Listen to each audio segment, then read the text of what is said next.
Os laços da alma prosseguem através do infinito. Este é o canal Vídeo Audiolivro. Você vai ouvir Nosso Lar, de Chico Xavier, pelo espírito de André Luiz.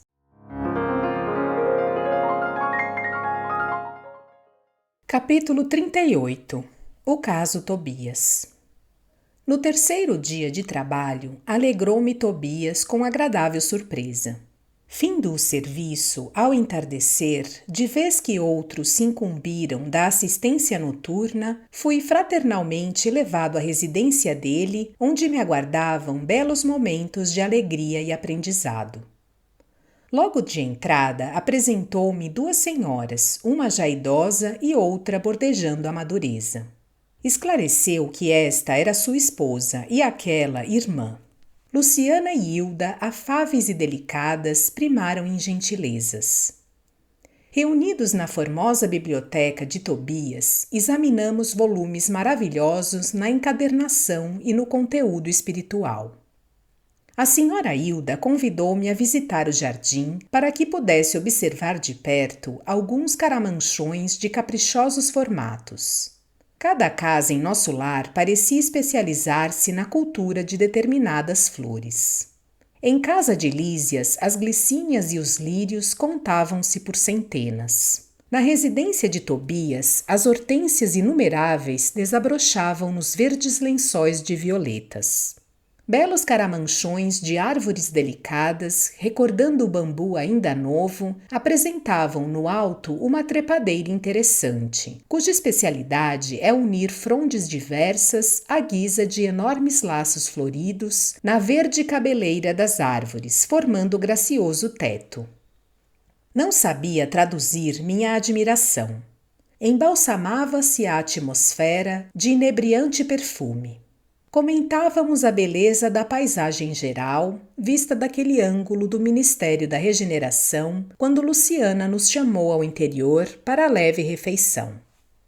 Encantado com o ambiente simples, cheio de notas de fraternidade sincera, não sabia como agradecer ao generoso anfitrião.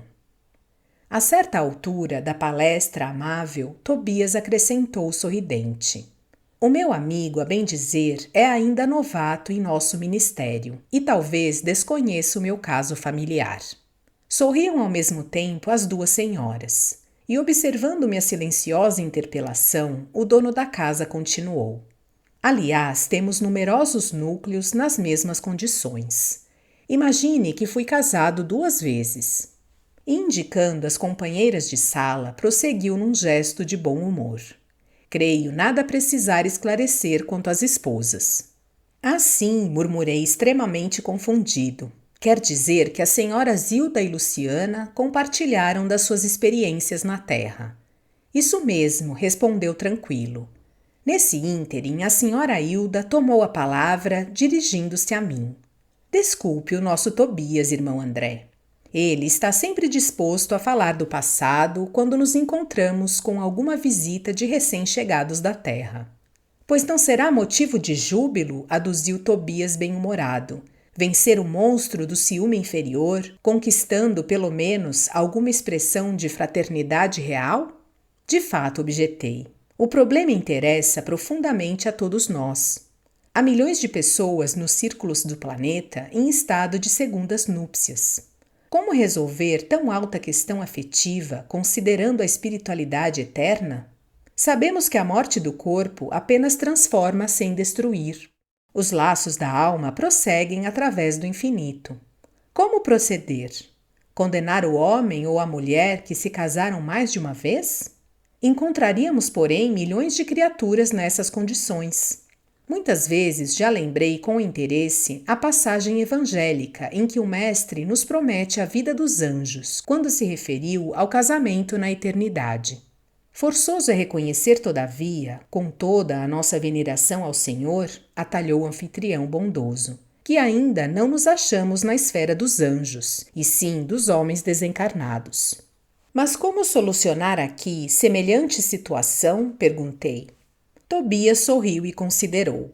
"Muito simplesmente. Reconhecemos que entre o irracional e o homem há enorme série gradativa de posições. Assim também, entre nós outros, o caminho até o anjo representa a imensa distância a percorrer. Ora, como podemos aspirar à companhia de seres angélicos se ainda não somos nem mesmo fraternos uns com os outros?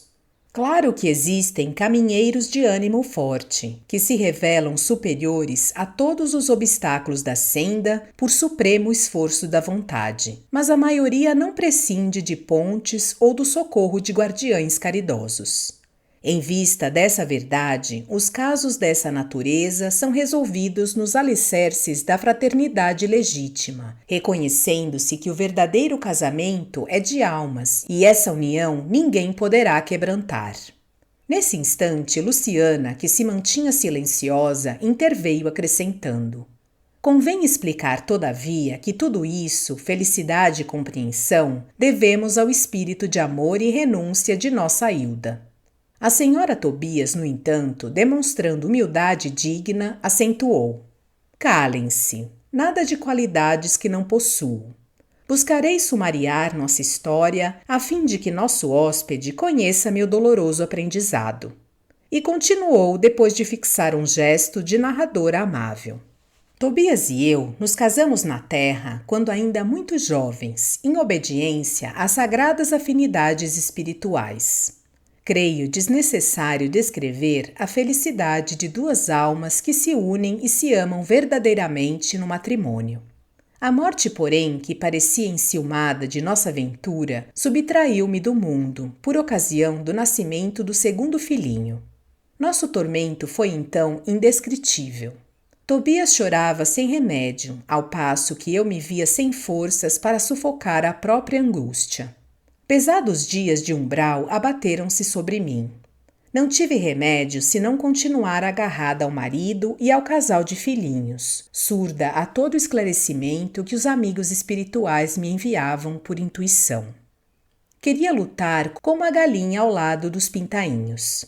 Reconhecia que o esposo necessitava reorganizar o ambiente doméstico, que os pequeninos reclamavam assistência maternal. Tornava-se a situação francamente insuportável. Minha cunhada solteira não tolerava as crianças e a cozinheira apenas fingia dedicação. Duas amas jovens pautavam toda a conduta pessoal pela insensatez.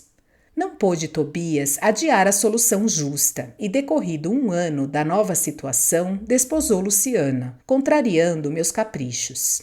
Ah, se soubesse como me revoltei! Semelhava-me a uma loba ferida.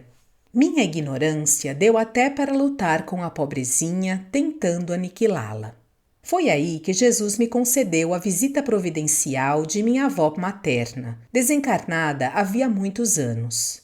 Chegou ela como quem nada desejava, enchendo-me de surpresa, sentou-se a meu lado, pôs-me em seguida ao colo, como noutro tempo, e perguntou-me lacrimosa: Que é isso, minha neta? Que papel é o seu na vida? Você é leoa ou alma consciente de Deus? Pois nossa irmã Luciana serve de mãe a seus filhos, funciona como criada de sua casa, é jardineira do seu jardim, suporta a bilis do seu marido e não pode assumir o lugar provisório de companheira de lutas ao lado dele? É assim que o seu coração agradece os benefícios divinos e remunera aqueles que o servem? Quer você uma escrava e despreza uma irmã? Hilda, Hilda, onde está a religião do crucificado que você aprendeu? Oh, minha pobre neta, minha pobre. Abracei-me então em lágrimas com a velhinha santa e abandonei o antigo ambiente doméstico, vindo em companhia dela para os serviços de nosso lar. Desde essa época tive em Luciana mais uma filha. Trabalhei então intensamente. Consagrei-me ao estudo sério, ao melhoramento moral de mim mesma, busquei ajudar a todos sem distinção, em nosso antigo lar terrestre. Constituiu Tobias uma família nova, que passou a me pertencer igualmente pelos sagrados laços espirituais. Mais tarde voltou ele, reunindo-se a mim, acompanhado de Luciana, que veio também ter conosco para nossa completa alegria. E aí tem, meu amigo, a nossa história. Luciana, contudo, tomou a palavra e observou. Não disse ela, porém, quanto se tem sacrificado, ensinando-me com exemplos. Que dizes, filha? Perguntou a senhora Tobias, acariciando-lhe a destra. Luciana sorriu e ajuntou. Mas graças a Jesus e a ela, aprendi que há casamento de amor, de fraternidade, de provação, de dever, e no dia em que Hilda me beijou, perdoando-me, senti que meu coração se libertara deste monstro que é o ciúme inferior. O matrimônio espiritual realiza-se alma com alma, representando os demais simples conciliações indispensáveis à solução de necessidades ou processos retificadores, embora todos sejam sagrados. E assim construímos nosso novo lar na base da fraternidade legítima, acrescentou o dono da casa. Aproveitando o ligeiro silêncio que se fizera, indaguei. Mas como se processa o casamento aqui? Pela combinação vibratória, esclareceu Tobias atencioso. Ou então, para ser mais explícito, pela afinidade máxima ou completa. Incapaz de sopitar a curiosidade, esqueci a lição de bom tom e interroguei. Mas qual a posição de nossa irmã Luciana neste caso? Antes, porém, que os cônjuges espirituais respondessem, foi a própria interessada que explicou. Quando desposei Tobias viúvo, já devia estar certa de que, com todas as probabilidades, meu casamento seria uma união fraternal, acima de tudo. Foi o que me custou a compreender. Aliás, é lógico que se os consortes padecem inquietação, desentendimento, tristeza, estão unidos fisicamente, mas não integrados no matrimônio espiritual. Queria perguntar mais alguma coisa. Entretanto, não encontrava palavras que revelassem ausência de impertinente indiscrição. A senhora Hilda, contudo, compreendeu-me o pensamento e explicou. Fique tranquilo. Luciana está em pleno noivado espiritual. Seu nobre companheiro de muitas etapas terrenas precedeu-a há alguns anos, regressando ao círculo carnal. No ano próximo, ela seguirá igualmente ao seu encontro. Creio que o momento feliz será em São Paulo. Sorrimos todos alegremente. Nesse instante, Tobias foi chamado à pressa para atender a um caso grave nas câmaras de retificação. Era preciso, desse modo, encerrar a palestra.